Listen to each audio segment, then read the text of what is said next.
Hello everyone, it's me cricket দিবা। তো গত 30শে মে ছিল আমার বার্থডে। তখন ছিলাম আমি আম্মুর বাসায়। তো আমার ছোট ছেলে বড় ছেলে মিলে আমার বার্থডে সেলিব্রেশন করতেছিল। তো অনেক প্রচন্ড গরম ছিল, তো আমরা প্রায় 1টা বেজে গেছে ওদেরকে খাওয়া দাওয়া শেষ করতে করতে। তো ভাবলাম আরহানের টেবিলের উপরে কেটে কাটি। তো আমার ছোট ছেলে আরিয়াজ এসে আর কোনো রকম তর্স হলো না, ওর সাথে সাথে কেকের উপরে মানে ছুরি দেওয়ার আগেই ও একটা খামচি দিয়েছে। চিন্তা করলাম এভাবে তাহলে কেকটা কেটে ফেলি। এরপর ওর হাত দিয়েই আমরা কেক খাচ্ছিলাম। আর এই আমাদের বাংলা কিছু মোমেন্ট। প্রপার কোনোভাবে ছবি তোলা হয়নি যে পোস্ট করবো। তো আমার ছোট ছেলে মোমেন্টটাকে আরো বেশি এনজয়েবল করতেছে। এর জন্য থ্যাংক ইউ আরহান আরিয়াজ।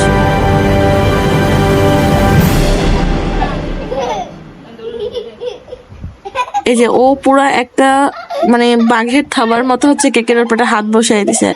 অর্ধেক কেক ও খামচি দিয়ে উঠাই ফেলছে। তো এর জন্য আমরা চিন্তা করলাম যে থাক, এভাবেই থাকুক।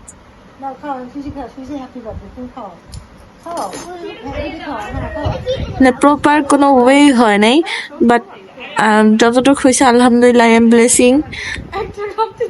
Thank you.